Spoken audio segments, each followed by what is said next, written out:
Welcome back, Screen Crush. I'm Ryan Arey, and we have just rewatched Spider-Man No Way Home in 4K to comb it for new details that we missed in our first Easter egg video. And we missed a lot. We missed some big things and some teeny tiny details that you're going to see right here for the first time. Now, for the most part, we're only going to mention things that were not in our first video. That being said, let's go. The first scene picks up right where Far From Home left off, recreating the end credits scene almost exactly. But in No Way Home, they added in a very small specific detail. MJ is now wearing the shard of the black dahlia necklace that is so important to her in No Way Home. Remember, even after she forgets Peter at the end of the movie, she's still wearing that necklace, showing that a piece of him will always be with her. And all of that is foreshadowed in this first scene. Now, the change in continuity could be because of Mephisto. Not the beast!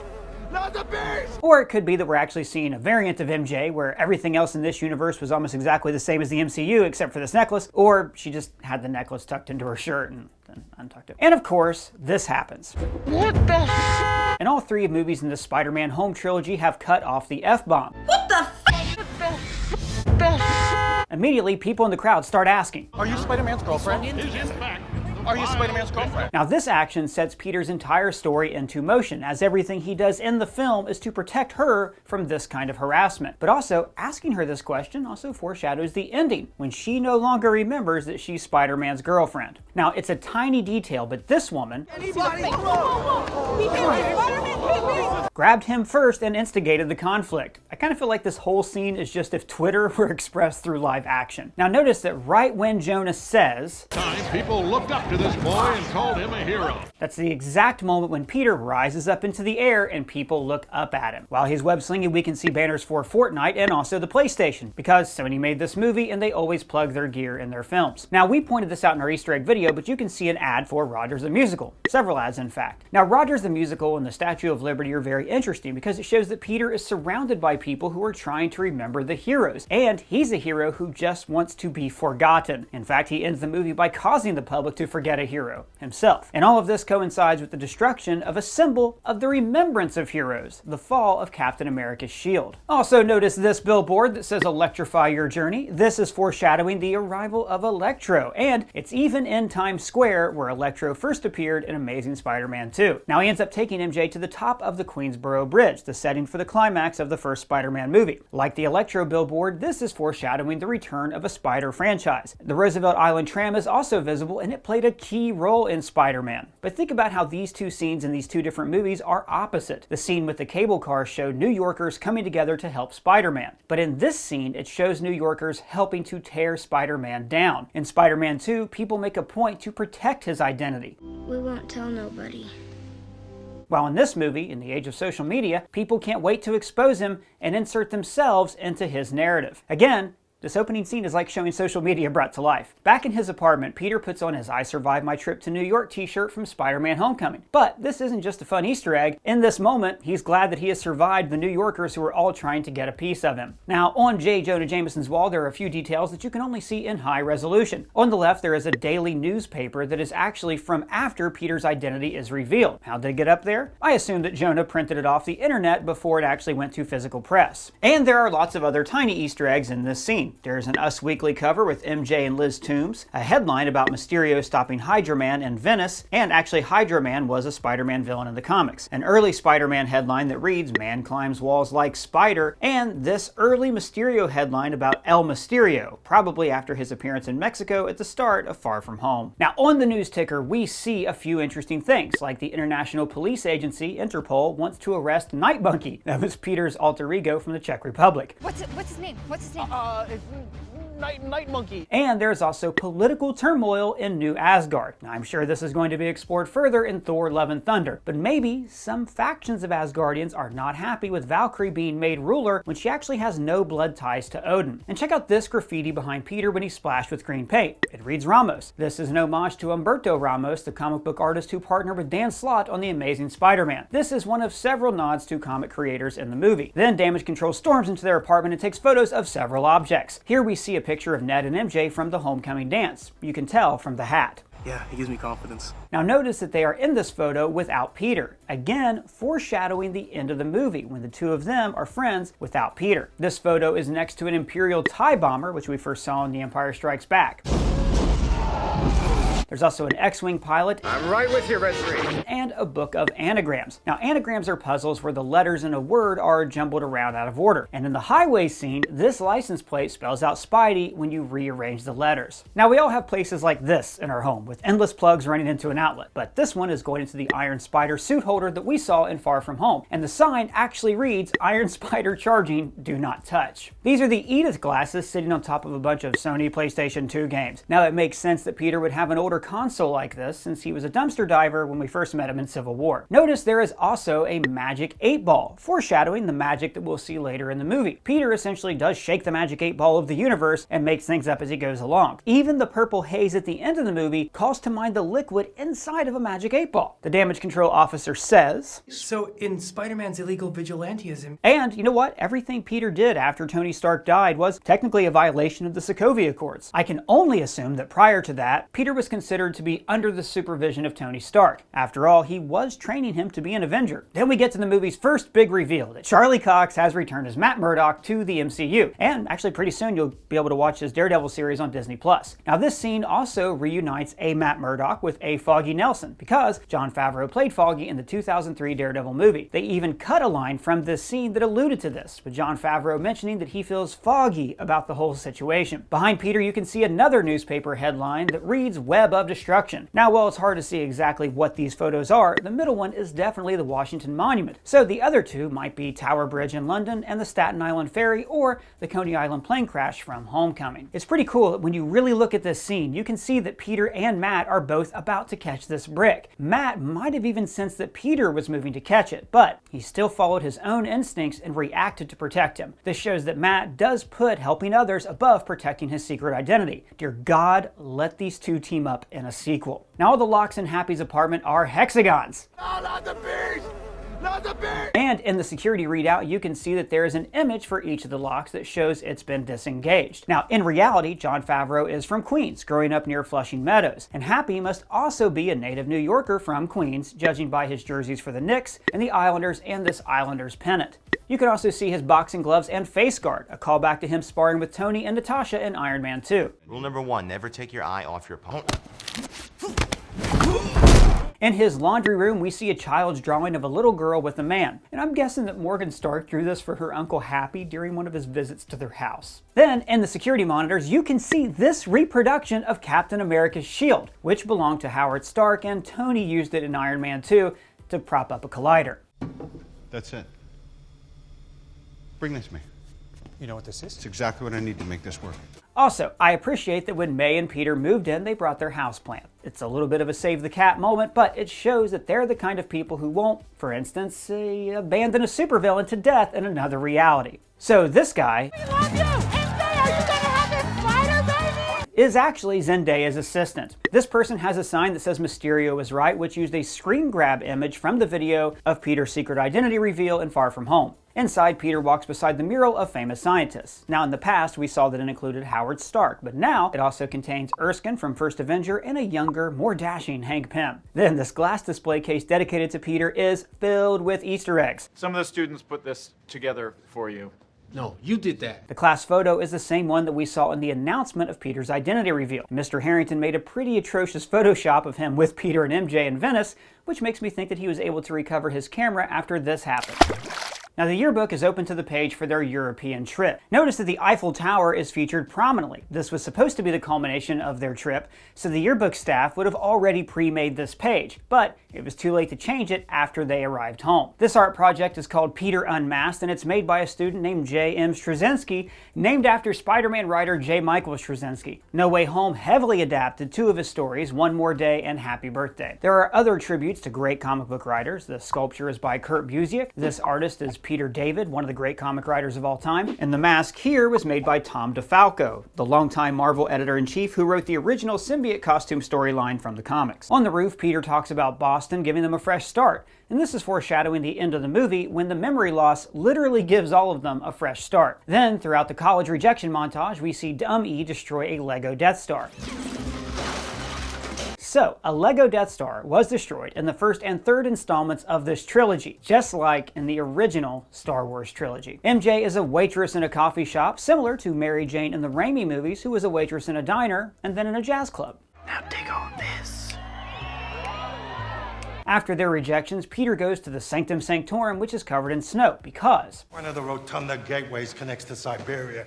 The blizzard blasted through. Because someone forgot to cast a monthly maintenance spell to keep the seals tight. So, leaving a magic portal unsecured causing an unwanted invasion inside your home is actually foreshadowing how the spell leaves these gateways to the multiverse wide open for other characters to travel through. When Wong portals in, we see that he's arriving from the Sanctum in Hong Kong, which we saw at the ending of Doctor Strange. And by the way, you can see the device used to trap Caecilius on the wall right here. It's almost like he's arrived to get something from New York before he returns to Carmartage. But it's also interesting that he was in Hong Kong, because it's in China, much like the city of Macau, where he was competing in underground cage fights with the Abomination.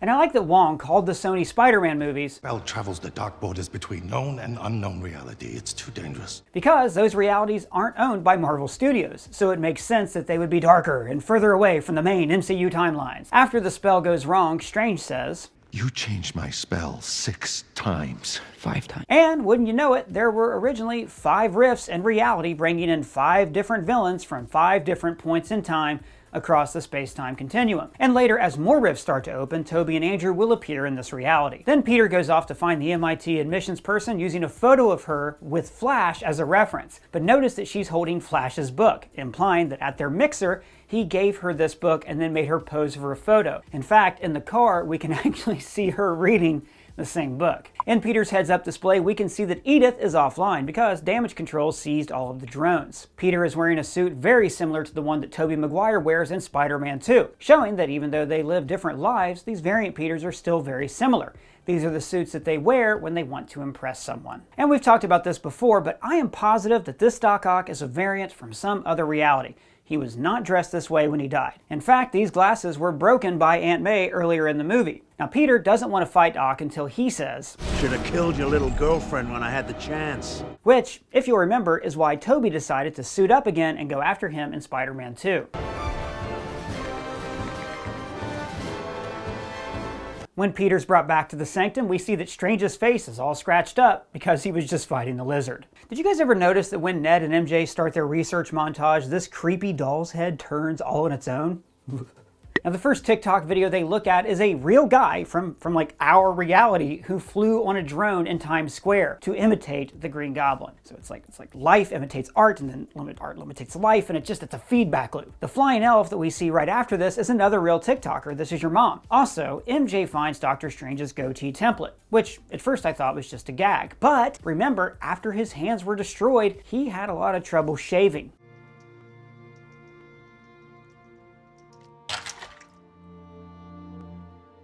And we see Strange's sweatshirt from his alma mater, Columbia, which is where Tobey Peter was bitten by the genetically altered spider in Spider-Man 1. After Peter traps Electro and Sandman, he runs down to Feast, where Norman says, I saw Spider-Man in an ad for this place.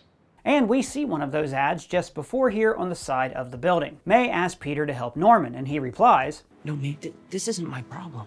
Now, it turns out that this whole trilogy was actually Spider-Man's origin story, so it's fitting that these words echo Tobey Maguire's from his origin story. I missed the part where that's my problem. That moment led to the death of Uncle Ben, and this moment leads to the death of Aunt May. Now, earlier I mentioned that I think Doc Ock is a variant, and I actually think that all of these villains are from slightly different realities. When Sandman talks about Norman, he says, It was all over the news. Green Goblin impaled by the glider you flew around on. But in the Raimi movies, Peter Parker successfully covered up the way Norman died. The blade that pierced his body came from his glider. Now, this box that Strange uses to trap the spells is very similar to the method he used to trap Ultron and Killmonger in What If. There's also a tribute to Spider-Man's late co-creator Stan Lee. This taxi cab is number 1228, a nod to his birthday, December 28th. And right here, Strange runs by a newsstand covered in People magazine featuring Liz Toombs on the cover. She was Peter's date from Homecoming. And the headline is her calling Peter a liar. I can understand why she'd be sore. He had her dad thrown in jail and ruined her life. But notice that the only paper saying Mysterio is right was the National Enquirer, showing that people who believe him are more likely French conspiracy theorists. Sir. Not. Mysterio was right. Stop. Mysterio That's all. right. In the Mirrorverse, Tom Holland matches Tobey Maguire's train backflip move from Spider-Man 2. Another cool nod to show the variations from that reality. There's also a sequence where Peter constantly falls through portals in a feedback loop, which explains how Strange did this. I have been falling for 30 minutes! After Peter traps Strange, he takes the villains to Happy's condo. Notice that when Electro walks by the camera, his powers cause it to briefly glitch out. When Peter and Ned agree on their plan, they do their special best friend handshake. So in this moment, when Ned feels focused and fully confident, sparks fly from his fingers, foreshadowing that later he'll be able to use willpower to make portals. In Happy's apartment, you can see the word slot here, a tribute to the great writer Dan Slott, who has written more issues of The Amazing Spider-Man than any other writer, including the comic's original Spider-Verse story. When Peter is using the fabricator to make cures, we can see that Connor's and Norman's aren't ready yet, which is why Norman's doesn't work. That's some neat trick. That sense of yours. The way Peter's spider sense is portrayed in this movie with the dolly zoom is how it was originally shown in the Raimi films. And notice that there behind Peter we see Howard Stark's model for the Stark Expo from Iron Man 2. And after his spider sense goes off, the camera pans and the first person we see in frame is Norman Osborn. Also, get this, when Norman's goblin personality becomes dominant, his front teeth are suddenly separated, like fangs. But when he's himself, they're together. In the Raimi movies, they use prosthetic teeth to pull this off. When the goblin tries to sway the villains, he says, "These are not curses. They're gifts." Now this calls back to how Peter sees his powers at the end of Spider-Man. This is my gift. My curse. And I just want to point out real quick that Willem Dafoe is a national treasure. Norman? Norman's on sabbatical, honey. The hell? Norman's speech about how they are better than regular people is also his worldview that he expresses in Spider-Man. And those teeming masses exist for the sole purpose of lifting the few exceptional people onto their shoulders. When Peter fights him, he tries to replicate the Black Widow move, the leg wrap takedown. It doesn't work. It's also interesting that Norman always had his armor on underneath his rags, a way of symbolizing that the Goblin identity was always under the surface, waiting to be released. Now May ends up dying like Gwen does in the comics. She's injured by the Goblin's glider, and when she says the iconic line, "And with great power, there must also come great responsibility." it's actually different from the other movies because she's repeating the line as it first appeared in Amazing Fantasy 15. With great power, there must also come great responsibility. And there's also a parallel between May's death scene and Peter's death scene. Both times, Peter was unable to comprehend what was happening to him. I don't feel so good. I don't know what's happening. What are you doing, May? Please, will you just wake up and talk to me, please? Outside, Jonah is wearing the same black hat that his variant wore in Spider-Man 3. All right, how much for the camera? $100. $100? All right, you'll look. Okay, so when Peter shows up in Ned's house, this is how he reacts to the multiverse's existence. String theory, multidimensional reality, and matter displacement. All real? Which is also very similar to Peter's reaction in Far From Home. Because I thought that was just theoretical. I mean, that completely changes how we understand the initial singularity. We're talking about an eternal inflation system, and how does that even work with all the quantum? It's insane. Also, the way Peters 2 and 3 introduce themselves is very indicative of their characters. Andrew introduces himself as, "I am Spider-Man." And later we find out that he pushed away the life of Peter Parker. Well, I got no time for Peter Parker stuff, you know. He also always wears his suit, whereas the other Peter is dressed as a cool youth pastor and introduces himself as, Yeah, Peter Parker. And he's also focused more on his life as Peter Parker, as indicated by his success with MJ. I wouldn't give up. It took a while, but we made it work. Also, Tobey still has the scar on his wrist from his fight with the Green Goblin. Peter says, I just have this sense that he needs my help. And we talked about this in our first Easter egg video. In the comics, all three spider people in the multiverse are connected through the web of life and destiny. It's also how Peter's spider sense works. So, all the spider people can sense one another across the multiverse, whether they realize it or not. In fact, one of these spider heroes, Madam Web, makes a cameo later in the movie up in the sky here. After Peter says, It's on you. It's not my problem. The camera cuts to Tobey, who is probably remembering the worst day of his life. I missed the part where that's my problem. So now let's talk about the final climactic fight. Now during the fight, Ned isn't able to close the portal because I think the ring works on willpower and Ned actually wants to be on the Statue of Liberty helping his friend. Now when all the Spider-Men land on the head of the Statue of Liberty, they land in order of their movies. And when Sandman is cured, they actually reuse this shot of Thomas Hayden Church from Spider-Man 3. He only reprised his role in this movie as a voice actor. So remember this scene? Wait. I love you guys. That's funny, but it's also a good character moment. Andrew doesn't have anyone in his life because he's been so focused on being Spider-Man. So the only people he can love are other Spider-Men, while the other two Peters have people in their lives so they don't return the I love you. This might also be a meta way of addressing how Andrew's movies were underappreciated by the public. The Goblin reappears saying, "Can the Spider-Man come out to play?" Just like he did in the original Spider-Man. Can Spider-Man come out to play? Now, just like in The Amazing Spider-Man, the Lizard goes on a rampage through a school, and Andrew redeems his failure to save Gwen by learning from his mistake. He catches her with his arms instead of his web, so there's no whiplash to snap her neck. Whiplash.